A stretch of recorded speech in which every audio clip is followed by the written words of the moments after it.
কিন্তু কাজের বেলায় যখন দেখছি ইবলিশ শয়তান যেমন কথাতে আছে কাজের বেলায় নাই, তেমনি আপনারাও কথাতে আছেন কাজের বেলা নাই। বলছে কেমন কাজের বেলা নেই? কাজের বেলা কে বললে নেই? তো কে বললে নেই বললে এখানেই প্রমাণ হয়ে যাবে, এক্ষুনি প্রমাণ হবে। কি এক্ষুনি প্রমাণ হবে? খেয়াল করে শুনবেন, খেয়াল করে শুনবেন। হক হলে বলেন হক, আর না হক হতে গেলে বলবেন না হক। আমাদেরকে দেশে থুবড়া খাওয়ার রেওয়াজ আছে, আছে আছে। থুবড়া খাওয়াও, এটা হারাম কাজ নয়, কিন্তু খাওয়ার মানে হলো এই, তোমার এত বড় বড় 4টা আনারসা সর্দারের বাড়ি দিয়ে এসো, সর্দানির হাতে দাও, খালা তোমার বেটার বিয়ে আছে বুধবারের দিন, হ্যাঁ শাশুড়ি এটি দিয়ে পাঠালে। তো থুবড়া দিলা মানে কি? তুমি জামাতের লোক, তুমি সহযোগিতা করলে, চলে এসো ঘুরে। এবার এখন যদি যে থুবড়া দিতে গেছে সে আজকালকার যুগের কেমন লোক, তোমার বেটা কয় বলছে বলতে বসে আছে, ও ডাকো না যেখানে থুবড়া খাওয়াবো যে। তো তোমার বাড়ি কোথায়? দক্ষিণ পাড়া। এসেছো কোথায়? উত্তর পাড়া। এটা তোমার কে হলো? মারপেটের ভাই? বলছে না, জামাতের লোক। ছেলেটাকে আগনাতে বসিয়ে, চেয়ারে বসিয়ে, দক্ষিণ পাড়ার বেটি ছেলে, ওর মুখে হা করে ওর মুখে লোকমা ভরে দিছে, আর দিয়ে ও একবার হাত কামড়াইছে, একবার ও এই করছে সেই করছে, মস্করা করে থুবড়া খাইয়া বাড়ি আসছে।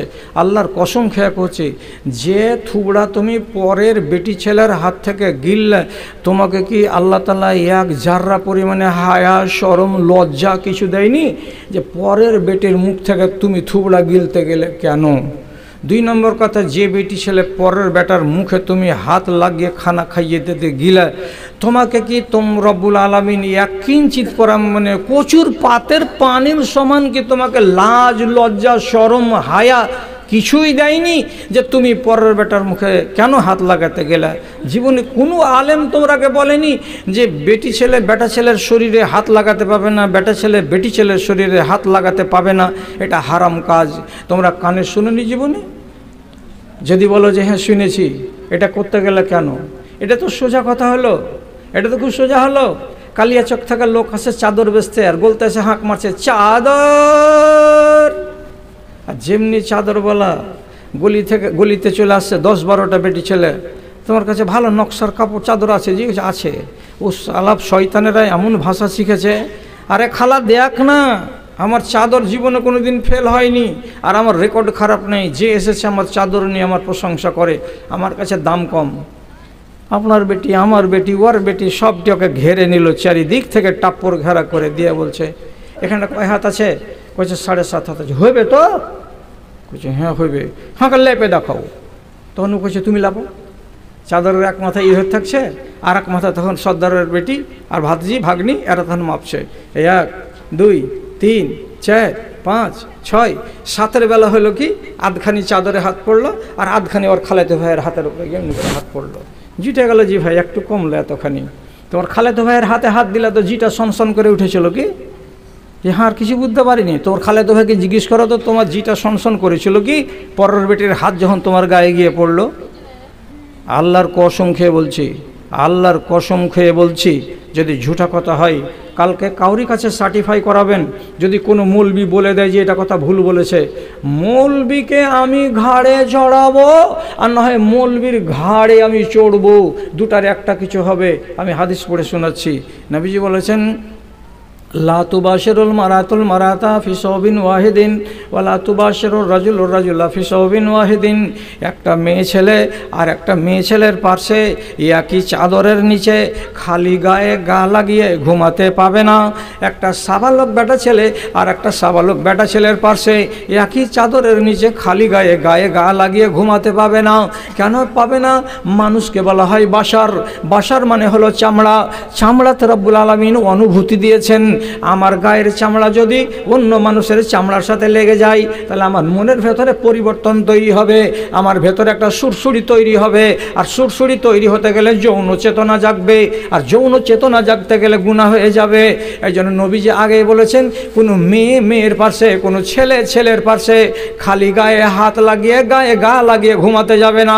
ঘুমাতে যাওয়া যদি নিষেধ হয়, তো জাগ্রত অবস্থায় একটা মেয়ে একটা ছেলের গায়ে কেমন করে হাত লাগাতে পারে? এটাতেও তো বেশি সুরসুরি তৈরি হয়। এত বড় হারাম কাজ তুমি করবা? আচ্ছা, যদি বলে মানতে পারলাম না, আপনারা তো অনেক পড়াশোনার লোক আছেন, সহি কথা বলবো, একই বাড়িতে 5টা ছেলে পিলে আছে, বড় বক্স ছাপের খাট আছে। আমাদের মা খালারা করে কি, ছোট ছোট বেটা বেটিগুলোকে গরমের দিনে ছাপের খাটে এমনি শুতিয়ে দেয়। আমরাও শুয়েছি ওই রকম করে, একই ছাপের খাটে 4-5টা ভাই বোন শুয়ে আছি।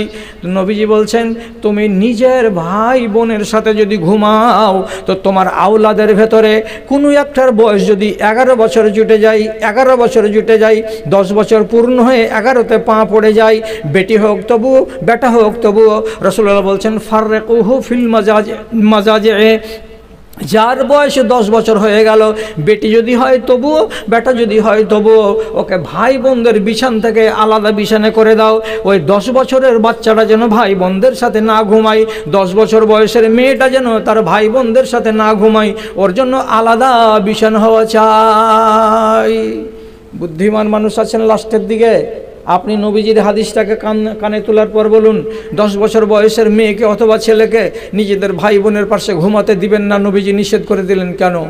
কেনর মানে আমাকে খুলে বলতে হবে? আপনি কি অত বুদ্ধু আর আমি এত আক্কেলের কম যে আপনাকে এই কথাগুলো খুলে খুলে বলতে হবে? আপনি ইশারা ইঙ্গিতে বুঝে নেন। 10 বছর বয়স যখন হয়ে যায়, মানুষের ভেতরে চেতনা তৈরি হয়, আর চেতনা তৈরি হতে গেলে অঘটন রাতের বেলায় ঘটে যেতে পারে। এই জন্য নবীজি বলছেন, দরজা বন্ধ করে দাও, 10 বছর বয়সের বাচ্চা হোক বা বাচ্চি হোক, তাকে আলাদা বিছানে নিয়ে যাও। এত বড় কানুন আছে, আর তুমি মেয়ে ছেলে হয়ে পরের বেটার পিঠে হলদি লাগাচ্ছ আর মুলে মুলে দিচ্ছ, পিঠের হলুদরে বাছা গোটায় আরও গোটা, মুখের হলুদরে বাছা সাবু রঙের ফোঁটা।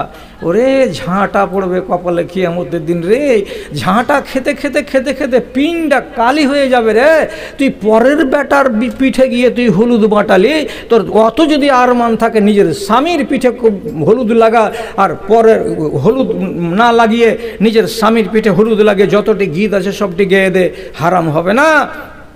নিজের স্বামীর মুখে লোকমা তুলে দে, তোর সুন্নাত হবে, তুই এক গাড়ি সোয়াব পাবি। পরের বেটার মুখে তুই থুবড়া তুলে দিবি, আগুন পাবি।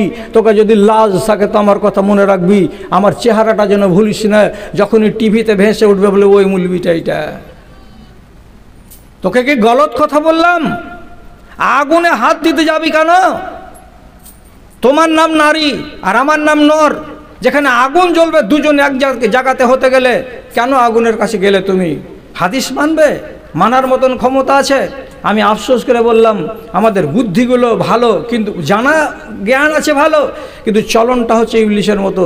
সবই জানে ইবলিশ শয়তান, আর মুখে বলছে আল্লাহকে ভয় করি, আর কাজের বেলা দেখেন বিষ মেরে বেড়েছে দেশে দেশে। তেমনি আপনি বলেন আল্লাহকে মানি, মসজিদকে মানি, কাজের বেলা ঠন ঠন। কিসের জন্য এরকম হবে? হাদিস মানা লোক আছে দুনিয়াতে? নাই। একটা মিশাল দিব কি, একটা উদাহরণ দিব কি? রসুল্লাহর বেটি ফাতেমার বিয়ে হয়েছে কার সাথে? কার সাথে? জি, আলীর সাথে। আলীর সাথে যেদিন বিয়ে হয় সেদিন রসুল্লাহ মসজিদে বসেছিলেন। ডাকলেন কাকে কাকে? বলছে আমার মামু সাদকে ডাকো, আর আমার শ্বশুর আবু বাকারকে ডাকো, আর আমার শ্বশুর হযরত উমরকে ডাকো, আর আমার গোলাম তুমি এখানে থাকো। আর আলী কই? বলছে যে এখানে আছে আলী। কয়টা লোক হলো? ফের গুনেন। আবু বাকার, উমর, দুটো শ্বশুর, সাদ বিন আবি ওয়াক্কাস মামু, গোলামটা বাড়ির চাকর, আর হযরতে আলী। আলী তো হলো পরের বেটা, আর নবীজি নিজে মেয়ের বাপ। 5টা লোক আছে। এই জায়গাতে রাসূলুল্লাহ কি করলেন? নিজের বেটির বিবাহটা আলীর সঙ্গে দিয়ে দিলেন। কথা শেষ। আপনি বলছেন কি হত্যাকারী ছিলি বে? ইনশাআল্লাহ যেগুলা কথা বলছে, যেগুলা কথা কি এই যুগে মানা যায়? তো এই যুগে মানা যাবে না তো ওই যুগের লোক মানলো কেমন করে? আর একটা বলছি, একটা মেয়ে ছেলে এলো, আসার পরে বলছে রসুল আমার দেহটা আপনাকে দান করে দিলাম, আপনি যদি কবুল করে নেন তো আপনার হয়ে গেলাম আমি। আল্লাহ তাআলা বলছেন, হে নবী, কোনো লোক যদি এসে তো দেহটাকে তোমাকে দান করে দেয়, তুমি যদি কবুল করো তো তোমার। তো রাসূলুল্লাহ বলছেন, এই বেটি ছেলে, তোমার দানকে আমি কবুল করলাম না, মানে তোমাকে আমি নিব না। ওইখানে বসেছিল আর একটা সাহাবি, ও তখন বলছে রসুল আপনার যদি দরকার না থাকে তা আমার দরকার আছে, আপনি আমাকে দিয়ে দেন। রাসূলুল্লাহ বলছেন, তোমার কানুন আলাদা, আমার কানুন আলাদা। তুমি যদি মেয়ের ছেলেটাকে নিতে চাও তো তোমাকে মোহরানা দিতে হবে, তো যাও মোহর দাও। বাড়ি থেকে কিছু খুঁজে খুঁজে নিয়েছে, নাই কিছু নাই, কিছু নাই। রসুল বলছেন, ওয়ালাউ খাতেমান মিন হাদিদিন, যদি একটা লোহার আংটি পাও তো বাড়ি থেকে নিয়ে এসো, মোহর বানাবো। লোকটা বাড়ি গেল, এদিক ওদিক খুঁজলো খাজলো, যে গরিবের গরিব, 7 গরিবের গরিব ওই দেশের লোকেরা, কিছু নেই বাড়ি আর ঘরে। ঘুরে এসে বলছে, রসুল আমি যেটা চাদর পরে আছি এটা একটা, আর আমার গায়ে যেটা আছে এটা একটা চাদর দিয়ে দিব, এটার বিনিময়ে আপনি বিয়ে পড়িয়ে দেন। রসুল বলছেন, চাদর তো তোমার বাড়িওয়ালি নিয়ে নিবে, জোহরক তো নামাজ পড়বে কি গায়ে দিয়া? না, চাদর দিয়ে হবে না। তো কিছু পেলে না? যে না, পেলাম না। তো রসুল বলছেন, সূরা টুরা জানো? যে 4-5টা সূরা মুখস্থ আছে। রসুল্লাহ বলছেন কি, জাওয়াজতুকা বিমা মাআকা মিনাল কোরআন, তুমি যে কোরআনের সূরা কয়টা জানো, ইয়ারই বিনিময়ে এই বেটি ছেলেটার সঙ্গে তোমার বিয়ে পড়িয়ে দিলাম। বাড়ি নিয়ে যাওয়ার পরে তোমার বাড়িওয়ালিকে সামনে বসে বসে পড়িয়ে তাকে 5টা সূরা মুখস্থ করিয়ে দিবে। তাহলে এটা হলো তোমার টিউশন পড়িয়ে দেওয়া, আর টিউশন পড়িয়ে দেওয়ার তুমি ফি নেবে না, এটাই তোমার মোহরানা হয়ে গেল। এর বিনিময়ে তোমার বিয়ে পড়িয়ে দিলাম। কথা বলেন, মজলিসে বরযাত্রী ছিল? হ্যাঁ না বলেন? বরযাত্রী ছিল না? হলদি মাখাল ছিল? মাখায়নি। কেউ ছিল কি ওখানে? আর কেউ না, কেউ নাই। বিয়ে হয়ে গেল, রসুলের বেটি ফাতেমার মসজিদে বিয়ে হয়ে গেল। কোনো আড়ম্বর নেই, কোনো আই নেই, ঝাই নাই, আকে ডাকো, কয়টা তামহাড়ি করেছিস ভাই, আবার গরু কিনেছিস কত হাজার টাকা দিয়ে, এগুলা কোনো জিজ্ঞাসা নাই। আর আপনার বেটার যখন বিয়ে লাগলো, সুবহানাল্লাহ, কয়খান গাড়ি ভাড়া করলো রে বেটা? কইছি এখন পর্যন্ত 9খান বোলেরো করেছি যে বাবু, আরও 2খান করব। কি কাজ করিস? তো গুজরাতে পাইলিংয়ের কাজ করে। পাইলিংয়ের কাজ মানে কি? এত গাড়া আর সিমেন্ট আর গিঠিকে গুলে দিয়ে রেজার কাজ করা লোক, কিছু টাকা পকেটে হয়েছে, বিয়ে করতে এসে তখন দেখে মনে হয় না যে এটা রাজমিস্ত্রি বা রাজমিস্ত্রির বেটা, আর ব্যবহার দেখে মনে হচ্ছে মনমোহন সিংয়ের আপনার ভাগিনা, এত বড় লাঠের বেটা। এখানে বোলেরো সাজালছে ফুল দিয়ে, ওই বোলেরোকে সাজানোর ফিস হলো আলাদাভাবে 4000 টাকা, আর ভাড়া তো আছেই। তুমি যে এত খরচ করে 50টা 60টা 100টা বরযাত্রী নিয়ে বিয়ে করতে গেলে, আমি ওকে কেউ কিছু বলছে নাকি? কেউ কি কোনো কমিটির লোক বলছে কানে কানে? কোনো কথা বলছে কি যে আপনারা এই করেন আর ওই করেন, কিছু ওকে বলছেন নাকি? তাহলে এই ঘাঁটছে কেন মাইকটাকে?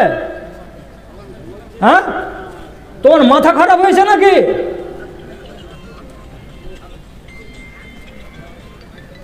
আইসক্রিম বেচা ম্যাক নিয়ে এসে খালি ঘাঁটতে আছে। মানুষ ফষ্টি দেখে যে ছেলে পেলের হাতে লহা তো কি কাটে বরাবর করে। হ্যাঁ, বিয়ে খুব কুণ্ঠেকার। আর মন যে লাড়লি ভালো হয়ে যাবে, ভটভটা মাইক কিনেছো তুমি, খালি লাড়লে ভালো হবে?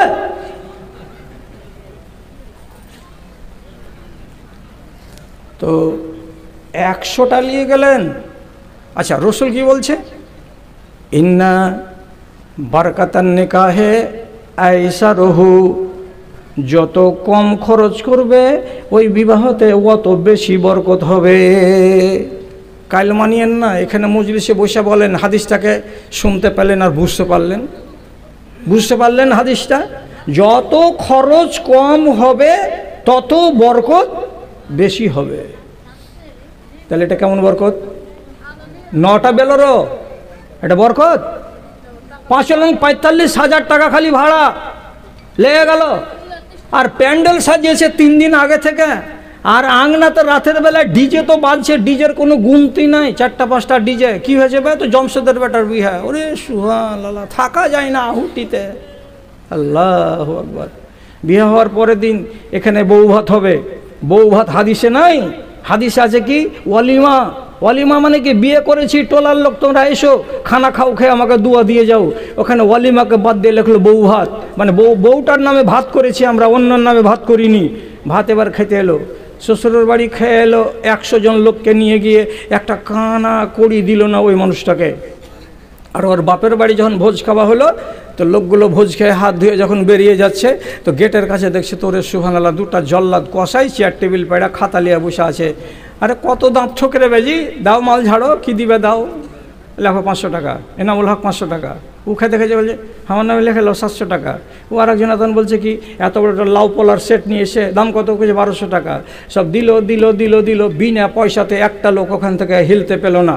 এবার কিছু মানুষ এমন আছে দাওয়াতটাকে ভোজটাকে খেলো আর খাওয়ার পরে বাইরে গেল, আর যাওয়ার পরে যখন 500 টাকা পকেট থেকে গুনে দিয়ে দিতে হলো তো বাইরে যায় তখন দাঁত খোঁটরাইছে আর করছে শালা এমন গরুর গোশ দিয়েছে যে ছিঁড়া যায় না, আর তাতে ঝালের জ্বালাতে ঠোঁটগুলো পুড়ে পুড়ে গেল, আর তাতে কোনো আজি নেই ভাজি নেই, কোনো ছেঁচড়া মেছড়া নেই।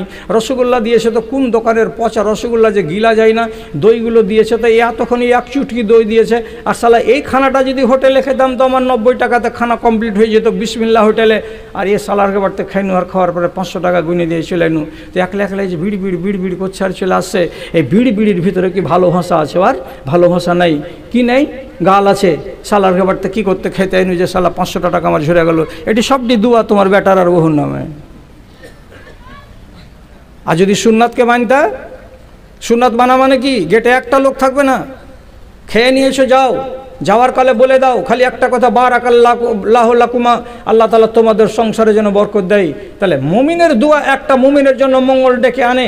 তা আমার বেটা আর আমার বউ বিয়ে করে নিয়ে এসেছে, দোয়া দিল কয়জন? তো আমার জামাতের 100 জন লোক খেলো, খেয়ে দোয়া দিল ইনশাআল্লাহ আমার বেটা বউয়ের সংসারে বরকত হবে। তুমি বরকতের তো মাথা খেয়ে নিয়েছো টাকা নেওয়ার পরে, গির করে বলতে বলতে গেছে শালারকে বিহত আর জীবন আসবো না, শালা যদি বেঁচে থাকি তো শালা এই সমস্ত বিহত আমি জুতো মেরে দেবো।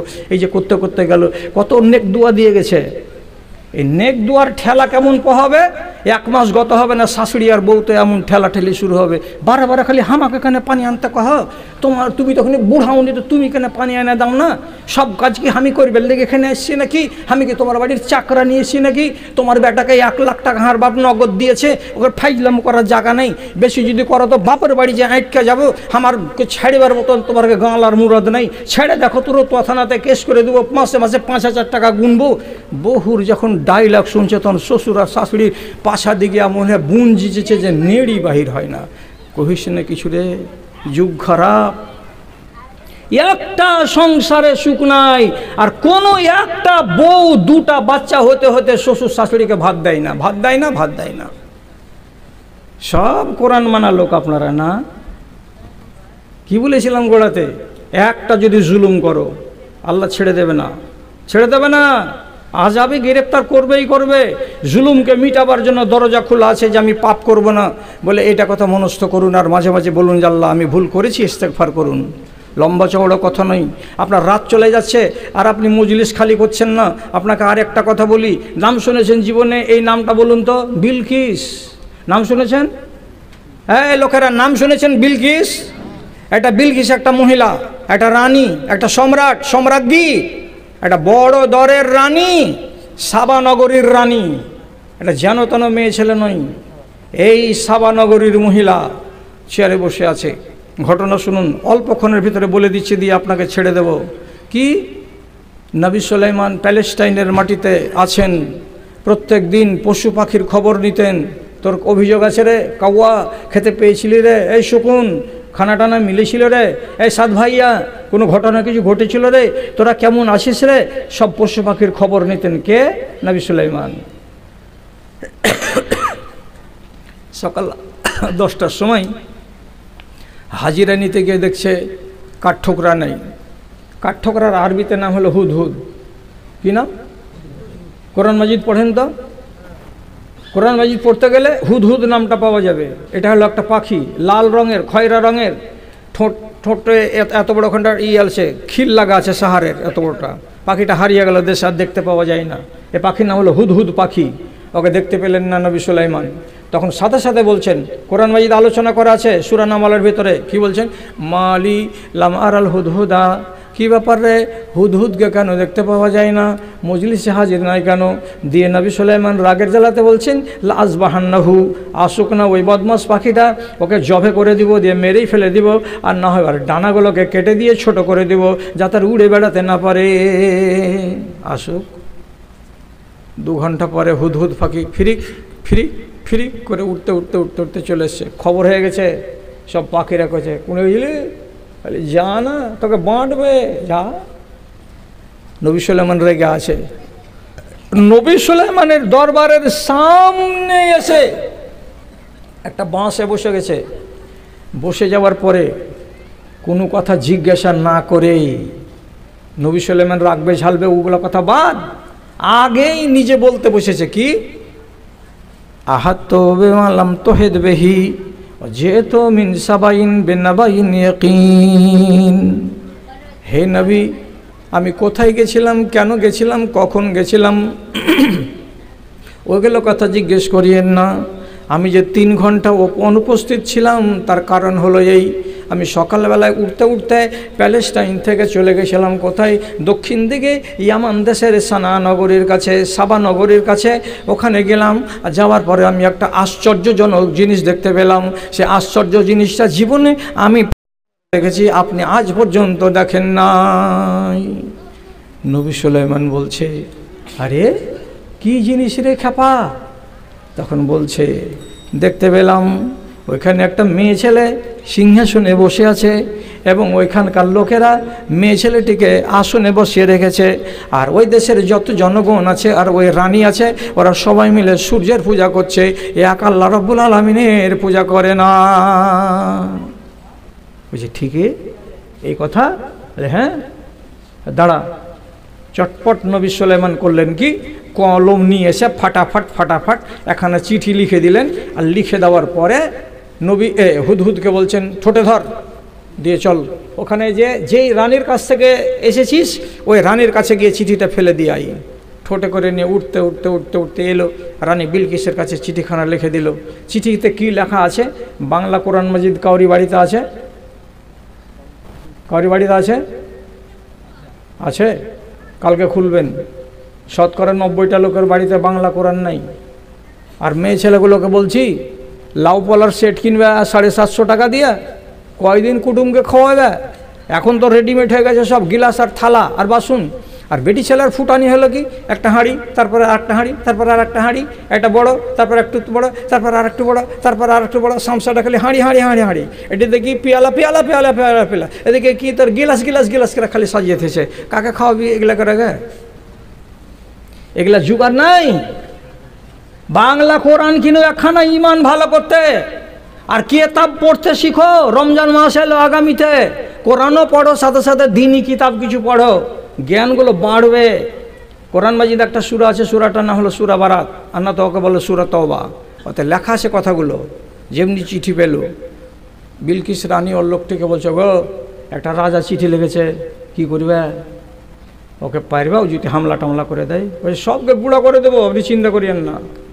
এই হুঁশ করে কথা কো, কোনো রাজা যদি কোনো রাজার উপরে আক্রমণ করে তো দেশের ক্ষতি হয়, ভালো করে বুঝেছি যে কথা বলো। না না, সামলে দিব সব, আপনি চিন্তা করবেন না। এতটি তোহফা দিয়ে পাঠিয়ে দিল লোকের মারফতে নবী সুলাইমানকে রাজি করার লেগা। নবী সুলাইমান উল্টা তোহফা ঘুরিয়ে দিলেন, আর দেওয়ার পরে বললেন, আমার দেশে কোনো জিনিসের অভাব নাই, তোমার তোহফার আমার দরকার নাই। দিয়ে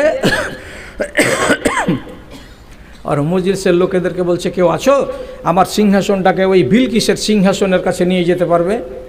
একজন নেককার লোক বলছে, আমি পারবো। কত টাইম লাগবে? আপনি এমনি করে চোখটাকে বন্ধ করেন, আর চোখটাকে বন্ধ করার পরে আবার শান্ত মনে চোখটাকে এমনি করে খুলেন। এখান থেকে প্যালেস্টাইন, আর প্যালেস্টাইন থেকে ইয়ামান দেশের সাবা নগরী আমি রকেটের গতিতে নিয়ে চলে যাব আপনার সিংহাসনকে রানী বিলকিসের সামনে। ঘটনা তাই হয়ে গেল। 1 সেকেন্ডের ভেতরে হযরতে সুলাইমান আলাইহিস সালাতু ওয়াস সালামের পুরো সিংহাসনকে উঠিয়ে নিয়ে চলে গেল কে? আল্লাহর ওই বান্দা। এতটা ক্ষমতা রব্বুল আলামিন তাকে দিয়েছিলেন। বিলকিস রানীর সিংহাসনের সামনে নবী সুলাইমান মুখামুখি হয়ে দাঁড়িয়ে যখনই দেখা, বিলকিসের ভেতর খালি এমনি এমনি করে কুল হু আল্লাহ পড়তে লাগলো। ওরে সুবহানাল্লাহ, এই রাজা পুরো সিংহাসন উঠিয়ে নিয়ে চলে এসেছে। নবী সুলাইমান অর্ডার করলেন, উঠাও সিংহাসন, বিলকিসের সিংহাসনকে এখান থেকে উঠিয়ে নাও। বিলকিসের সিংহাসনকে ওখান থেকে উঠিয়ে আবার নিয়ে চলে আসা হলো প্যালেস্টাইনে। প্যালেস্টাইনে নেমে রানী বিলকিস নিজের সিংহাসন থেকে নামছে, আর নামার পরে নবী সুলাইমানের পিছনে পিছনে রাজপ্রাসাদে ঢুকছে। রাজপ্রাসাদে ঢুকার কালে এমনি করে নিজের শাড়ি দুটাকে, আঁচলগুলোকে এমনি করে ছেড়ে, পিণ্ডলি পর্যন্ত ছেড়ে দিয়ে এই সাদা অংশগুলোকে খুলে দিয়ে তারপরে পার হচ্ছে। কেন? পার হওয়ার কালে দেখছে তো ঝরঝর ঝরঝর করে খালি ঝর্নার পানি যেমন বহে চলে যায় তেমনি পানি বহে চলে যাচ্ছে। তখন রানী বিলকিস মনে করলেন, এতে তো কাপড় ভিজে যাবে, কাপড়টাকে একটু চেড়ে রাখি। চেড়ে রেখে পার হয়ে গেল। পার হতে নেই, অন্য লোক বলছে, রানী এটা ঝর্ণা বাইরের নয়, এটা ঝর্ণা ভিতরে ভেতরে কাঁচের মধ্যে তৈরি করা আছে, আপনার শাড়ি ভিজবে না। রানী বিলকিসের চোখ বড় বড় হয়ে বলো সুবহানাল্লাহ, এত বড় সম্রাট, এখানে এত বড় ইঞ্জিনিয়ার আছে যে জিনিসটাকে দেখে বুঝতে পারা যায় না। কাপড় উঠিয়ে নিয়ে ভাবছিলাম যে কাপড়টা আমার ভিজে যাবে, আর যেতে যেতে ঘরের ভিতরে ঢুকেনি, তার আগেই বলছে আল্লাহ রাব্বুল আলামিনকে, কি বলছে? কোরআন মাজিদ লেখা আছে। রানী বিলকিস এবার আল্লাহ রাব্বুল আলামিনকে নিজের দুঃখের কথাটা বলছে, রব্বে ইন্নী জালামতু নাফসি ওয়া আসলামতু মা সুলাইমান। আয় আল্লাহ, আমি হলাম একটা জালিম বেটি ছেলে। জালিম গোড়াতে বলেছিলাম জালিম না? জালিম মানে কি? অপরাধী, অন্যায়কারী। আল্লাহ, আমি হলাম একটা জালিম বেটি ছেলে, আমি নিজের নফসের উপরে জুলুম করেছি, এটা আজ বুঝতে পারলাম। অতএব আমি যদি জুলুমের হালাতে মরে যাই আমার কল্যাণ হবে না, তার জন্য আমি আমার জুলুমগুলোকে স্বীকার করে নিচ্ছি এবং আমি তোমার কাছে তওবা করছি। মালিক, তুমি আমাকে মাফ করে দাও। এবং আমি নবী সুলাইমানের সাথে তার উপরে ঈমান নিয়ে নিজেকে মুসলমান বলে দাবি করছি। আজ থেকে আমি ওই পাপিষ্ঠ নারী আর নই। কেন নিজেকে জালিম বলছেন এ বিলকিস রানী? এক নম্বর কথা হলো এই, আমি মেয়ে ছেলে হয়ে সিংহাসনে কেন বসতে গেলাম? এটা হলো আমার একটা জুলুম করা। আর তারপরে 2 নম্বর জুলুম হলো আসমানের মালিক আল্লাহ তাআলাকে বাদ দিয়ে আমি কিসের জন্য সূর্যকে পূজা করতে গেলাম? এটা হলো আমার 2 নম্বর জুলুম করা। তারপরের আরও অন্যান্য জুলুমগুলো হলো এই, আমি কিসের জন্য প্রথমে সারেন্ডার হলাম না নবী সুলাইমানকে? আমার কাছে আসতে হলো একজন নবী হয়ে, আর সে আমার সিংহাসনকে উঠিয়ে নিয়ে চলে গেছে আসলে তার দেশে। এটাও আমার বেয়াদবি হয়েছে। তার জন্য আমি নানান দিক দিয়ে নিজেকে জালিম মনে করি, আমি অপরাধী মনে করি। আল্লাহ রে, তুমি আমাকে মাফ করে দাও, আমি নিজের জুলুম স্বীকার করে বলছি। আল্লাহ, তাহলে জুলুম যারা করেছে তারা নিজেদেরকে জালিম স্বীকৃতি দিয়ে যখন তওবা করেছে তারা রেহাই পেয়েছে। আর এতক্ষণ ধরে যত আলোচনা করলাম আর দেখলাম, আমরা দেশের লোক, ছেলে আর মেয়ে, ছোট ছোট বড় বড় এই আর ওই নানান রকমের অপরাধের সঙ্গে জড়িয়ে আছি। আর যারা যত পরিমাণ জড়িয়ে আছেন তারা তত বড় দরের জালেম আছেন। আর জালিম অবস্থায় আপনি দিন কাটাবেন এটা আমি চাই না, আল্লাহ রাব্বুল আলামিন চান না। আপনি নিজের ঈমানকে শুধরে নেন। কেমন ঈমান শুধরাবো? মুসলমান হয়ে মরিয়েন না, মুমিন হয়ে মরেন। কি বললাম? মুসলমান হয়ে মরবেন না, মুমিন হয়ে মরবেন। মুসলমান কাকে বলে? মুমিন কাকে বলে? মুমিন বলে ওকে যে লোকটা কোনো নিষেধকে করে না আর যত আদেশ আছে ছাড়ে না, এটার নাম মুমিন। বুঝা গেল? যত নিষেধ আছে নিষেধকে মানে, আর যত আদেশ আছে আদেশকে মানে, এ লোকটার নাম মুমিন। মুসলমান কাকে বলে? নমাজের টাইমে নমাজ পড়ে, আবার অসুর যদি চাইতে যাওয়া যায় তো বলে অসুর বাহির হয়নি, এটা মুসলমান। রোজা রাখার বেলা রোজা রাখে, আর যখন সময় পেয়ে যায় তখন দোকানে গিয়ে গ্লাসকে উল্টিয়ে মুখের ভিতরে ঢেলে দেয়, এটাকে মুসলমান। নমাজও পড়ে, রোজা করে, হজ করে, জাকাত দেয়। বিবাহের যখন টাইম লাগে শ্বশুরের কাছে বিবাহের আগে 1.5 লাখ টাকা গুনে নেয়, এটা মুসলমান। আর মানে কি? ব্যাখ্যাটা কি? সংজ্ঞাটা কি? নেক কাজও করে, মন্দ কাজও করে, পাপও করে, পুণ্যও করে, দুটোকেই চালাই। আর দুটোকেই যদি চালায় তো লোকটাকে মুসলমান বলা হয়। আর একটাকে যদি চালায় হয় এটা, না হয় ওটা। যদি শুধু অন্যায়টিকে চালায় তো তাকে কাফের বলা হয়, আর যদি শুধু ন্যায়টিকে চালায় তো তাকে মুমিন বলা হয়। বুঝতে পেরে থাকেন তো আলহামদুলিল্লাহ। এবার আপনি মরবেন কিভাবে? মুমিন হয়ে না মুসলমান হয়ে? লাভ কোনটাতে আছে? মুমিন হয়ে যদি মরে, আল্লাহ তাআলা বলছেন কিয়ামতের দিন তোমার ডাহিন হাতে একখানা আমলনামা দিব, সবুজ রঙের কার্ডখানাকে নিয়ে হাসরের ময়দানে খাড়ো থাকবে। যখন হিসাবের টাইম হবে আল্লাহ তাআলা শুধু ডাক দিবেন এমনি করে, ও মুজিবুর রহমান, বাড়ি কোথায়? আশুটোলা। আচ্ছা ঠিক আছে, চিনি তোমাকে, চলে এসো, যাও আমার জান্নাতে চলে যাও। হিসাব হয়ে গেল। আর একটা লোক যদি তার বাম হাতে আমলনামা থাকে তো বাম হাতের আমলনামাওয়ালা লোকটাকে আল্লাহ রাব্বুল আলামিন ছেড়ে দেবেন না, কষা হিসাব নেবেন, টাইট করে হিসাব নেবেন। কোরআনে লেখা আছে, ও আম্মা মান উতিয়া কিতাবাহু বিয়ামিনিহি ফাসাউফা ইউহাসাবু হিসাবান ইয়াসিরা। মুমিন হয়ে যদি মরো হিসাব সোজা হবে, খালি ডাক দিবে আর বলে যাও জান্নাতে, এই ডাক আর যাও জান্নাতে। এটা হলো মুমিনের পরিচয়। আর যদি মুসলমান হয়ে মরো তাহলে এবার শোনো সূরা ইযা জুলজিলাতিল আরজু জিলজাল, জিলজাল সূরাটা। ও দাদারা ভাইরা, আপনাদেরকে একবারে শেষবারের মতো বলছি, দয়া করে হাতটা উঠান। ইযা জুলজিলাতিল সূরাটা কার কার মুখস্থ আছে? জলদি হাত তুলেন তো, জলদি হাত তুলেন তো দেখি।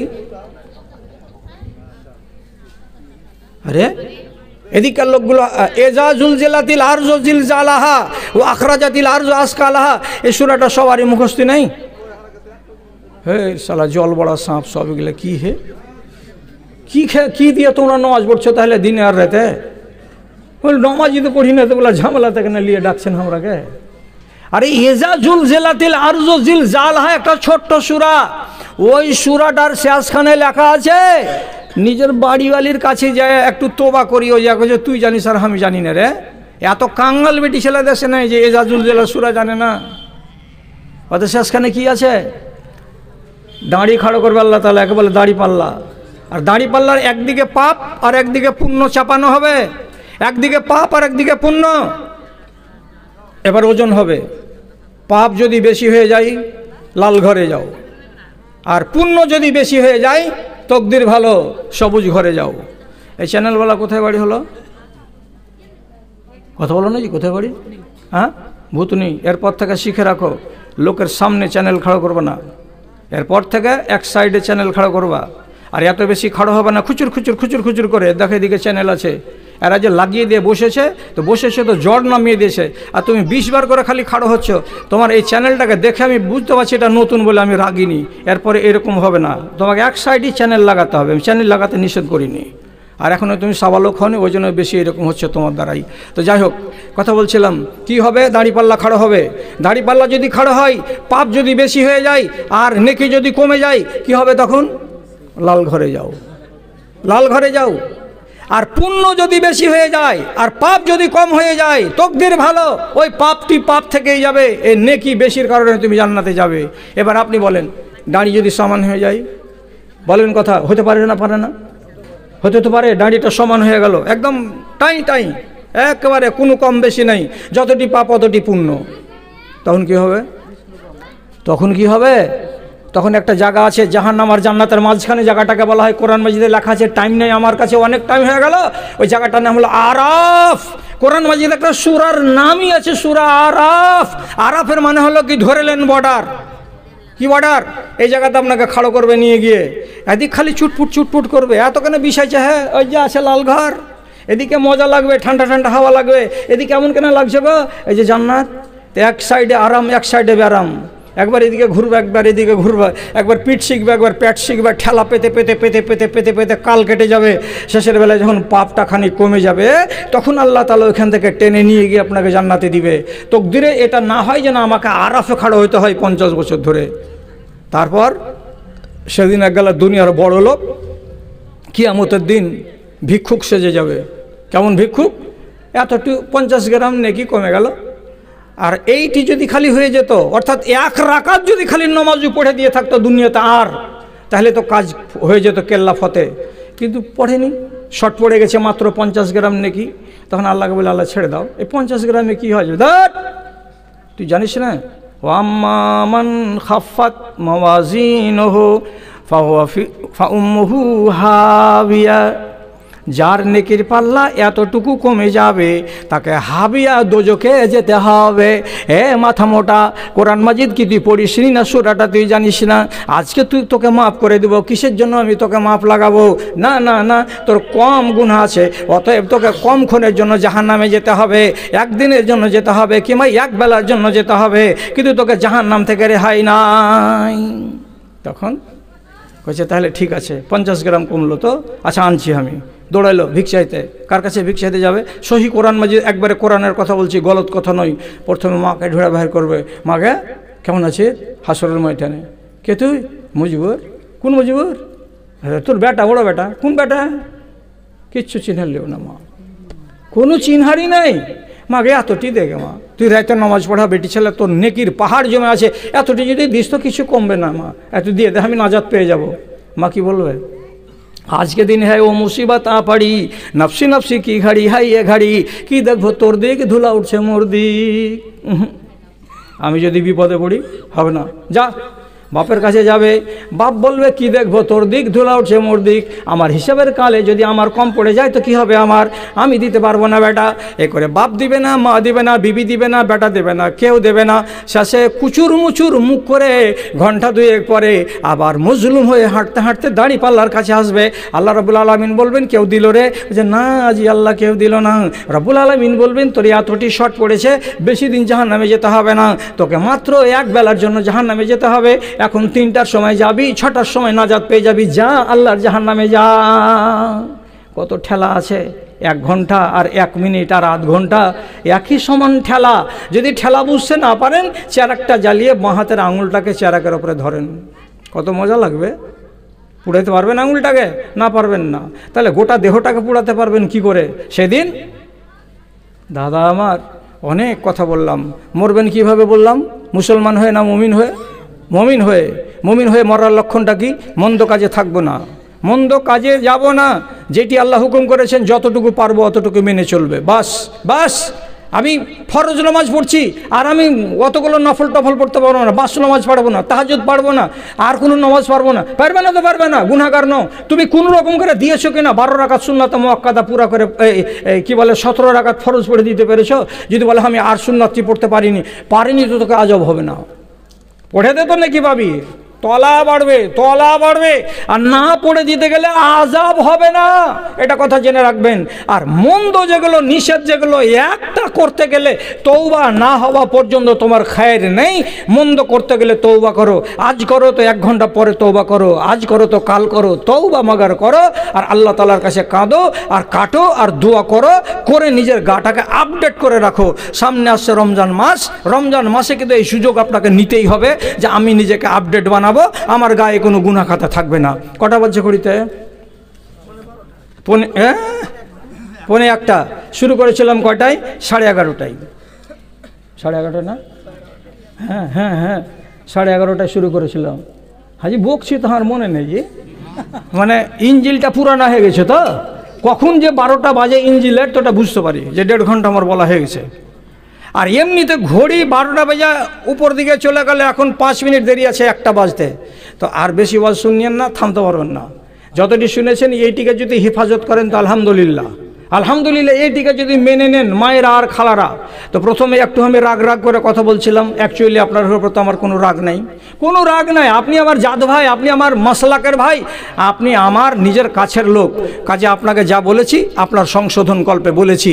এবার আমি একটা কথা বলছি, এই কথাটাকে আপনারা কেউ বেয়াদবি নেবেন না। তাহলে এখান থেকে যখন উঠে যাবেন তখন আমি একটা বয়স্ক মানুষ, আমার সাথে একটু মোহব্বত কায়েম করুন বলে আপনার কাছে অন্তত পক্ষে, একবারে ন্যূনতম পক্ষে আপনার হাজিরিটা খালি চাইছি, যে আপনি আমাকে 20টা টাকা দিবেন। আর বড়রা যাদের কাছে আছে আপনাকে আমি ভাই, দাদা, বাবা আর অন্যান্য রিশতায় ডেকে বলছি, 100 টাকা দেন, 500 টাকা দেন, 1000 টাকা দেন, কিছু দেন আর দিয়ে বাড়ির দিকে যান। আপনার কাছ থেকে যেন একটা কিছু আমি পাই, এটা হলো আমার আশা। আমি আপনার হাত থেকে সরাসরি নেব, অন্যের হাত থেকে নিব না। আর একটা কথা বলছি, রমজান মাসে যারা পারবেন একটু করে কোরআন মাজিদ পড়বেন। আচ্ছা আলহামদুলিল্লাহ, ঠিক আছে। আর একটা কথা বলছি কি, সেটা হলো এই বেয়াদবি মাপ। সাহাবীদের জীবনী যদি পড়েন তো অনেক গুণ হবে, আপনার ইলম বাড়বে। আজকে আমার কাছে ওয়ালাইকুম সালাম, একটা কিতাব আছে, 10 জন সাহাবীর জীবনী, পড়লে প্রাণ ভরে যাবে।